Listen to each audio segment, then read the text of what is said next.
Good morning. Today we are learning the quadratic formula. So the quadratic formula, you may have seen it before. It's x equals negative b plus or minus the square root of b squared minus 4ac all over 2a. There is a fun song that goes along with remembering it, and I posted it in Google Classroom if you want to take a look at it, just to help you remember the formula a little bit better. The quadratic formula is used when we cannot factor using a Punnett square method. So I'm going to show you what that means with example number 1. So I noticed I put that quadratic formula off to the side. It's up on top for you of your notes so that you have it, but it might be good to just write it down on a separate sheet of paper just so that you have it with you if you need it throughout this process. So we're going to start with example number 1 where it says to solve.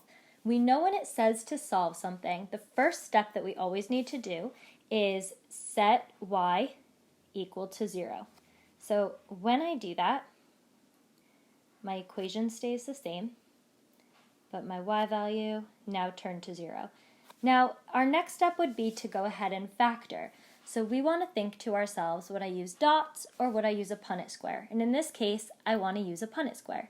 So off to the side of my paper, I would try and find two numbers that multiply to get me to a negative 26 in this case. And those same two numbers have to add to negative 7. So we can try and think of those two numbers. But actually, in this case, and for today's questions, this won't work. We cannot factor using our Punnett square method. So that's where we go to plan B, which is using the quadratic formula. So I'm just going to go ahead and erase my two numbers that multiply and add because we can't use the Punnett square. So we're going to start with the quadratic formula, and the first thing that we want to do when we use the quadratic formula is label our A, B, and C because that's what's going into our formula. So here I have A as the number 2, and I have B as the number negative 7. The sign comes with it. And that would mean that C is the number negative 13. Again, the sign comes with it. So I'm going to go ahead and take each of those numbers. And for step number 1, all I'm doing is plugging the numbers into the equation. So it's x equals negative. And notice that I have parentheses around the B. I'm going to use that when I plug it in here, just so that I know there's a negative out front and there's a negative that's coming from the negative 7 in my formula. Plus or minus. Again, my b is inside of parentheses, so negative 7 squared minus 4 times a, which is 2, times c, which is negative 13. And all of that's going to go right into my parentheses. And then that's all over 2 times a, which is the number 2. So that's our step number 1, taking each of our numbers and plugging them into our formula. Step number 2 of the quadratic formula is to simplify it down a little bit. So a negative and a negative in the front of my equation is going to make a positive 7. I'm going to keep that plus or minus. And then I'm going to have my radical. Now, with this radical, you want to take everything that's underneath that square root and you are going to type it into your calculator. I'm going to write that in as a note over here. Type in, oh my goodness, that keeps happening. Type in calculator. That means that every parentheses that you see, every multiplication sign, negative sign, minus sign, you are going to type it in exactly as you see it into your calculator. If you do this correctly and you type it in using the parentheses and everything, you should get the number 153 for this problem. And then that's all over 2 times 2, which we can just say is the number 4. Okay, if you need help typing that into your calculator, you don't know how to use your calculator to be able to type that in, you can try and do it by hand, or you can come on to Zoom and we can show you how to use your calculator to solve for that. Okay, our next step once we have this is we have a plus or minus sign. So that's telling me I can go in two different directions. So we're actually going to split up here into two different equations. The first one is going to say x equals 7, and we're going to stick with the plus sign, plus radical 153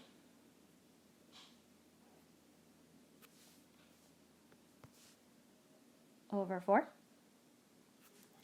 And the second equation is going to be the same thing, but this time 7 minus radical 153.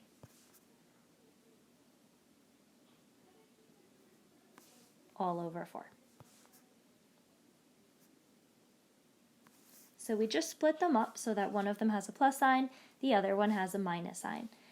Now for our next step here, we're going to go back to our calculator to help us solve. There's a very specific way that we want you to type this into your calculator so that you don't make mistakes while solving. You are going to take only the top part of your equations and you're going to do them separately. So let's do the 7 plus radical 153 first. You're going to take that part, that entire piece, including the radical, and exactly as you see it, you're going to type in calculator. Then you're going to press enter. Then divide by 4. So 3 steps. Type the first part into your calculator, press enter, then divide it by 4. And if you do this in those 3 separate steps, you should get, I'm going to put my answer over here, and we're going to round it. I usually do 2 decimal places with these, 4.84. And that's your first answer using the quadratic formula. Again, take the top part into your calculator. So in this case, for the bottom one, I would do 7 minus radical 153 in my calculator. Press enter, then divide it by 4. And if you do that, you're going to get the answer of negative 1.34. And that's our second answer using the quadratic formula. Okay, again, if you need help trying to find the radical button on your calculator, you can stop into Zoom and we can show you where they are. Usually you're going to use the second button and then look for your x squared on your calculator, and that's where your radical will be. But if you need help, come see us on Zoom so we can help show you. All right, we're going to do another one together, example number 2. So let's start again by just labeling our letters so that we know what they are. So A is the number 2, and B, oopsies, that should say A is the number 2. B is the whole number -3, and C is the number -5. Once we have those labeled, we're going to go ahead and plug all of our numbers into our formula. So I have x equals negative parentheses B, which is -3, plus or minus big square root. -3 is going to go inside squared, minus parentheses 4, times A, which is 2, times -5, which is C. And that's all over 2 times A, which is 2.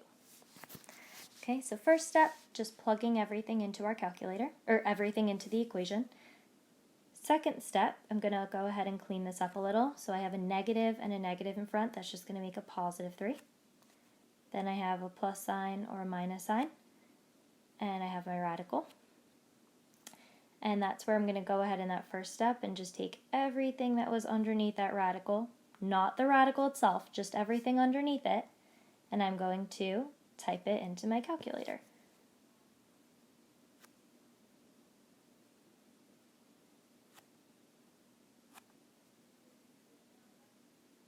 So when I type that into my calculator, all parentheses, all negative signs, I should get 49. And then that's all divided by 2 times 2, which is the whole number 4. Okay, now again, we see those plus and minus signs, so that's where I'm going to have to split up my equations. One of them is going to look like 3 plus radical 49 over 4.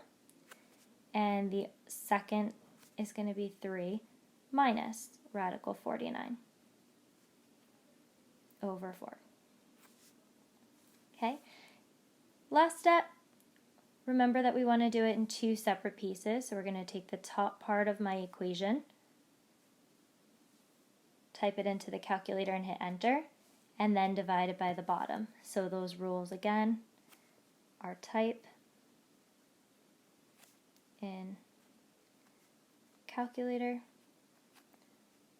press enter, then divide by, and in this case 4, because it's the number on the bottom. When I do that, and this one might be easier actually because radical 49 is a perfect square, but it's still good to try it in the calculator. Make sure you know how to use that radical button. You would get 2.5 or 5 over 2. You can write it as a decimal or as a fraction, doesn't matter. For the second one, when we do that, 3 minus 4, radical 49 divided by 4, we get -1. Okay, so in this case your answers were fractions and whole numbers, but in the last case they were decimals, and we can leave them as decimals, that's fine. Okay, next one, example number 3. Just to try one more together to make sure we really get the hang of it. So 4 is my A, and 4 again is B, and -9 is C. Let's start by plugging our numbers into our quadratic formula. So x equals -4 plus or minus big square root 4 squared minus parentheses 4 times 4 times a -9, and that's all divided by 2 times 4. Second step, let's clean it up. So at the front this time I have a negative and the 4, so that's going to stay a -4. Then I have plus or minus radical. I want to type everything that's under the radical into my calculator.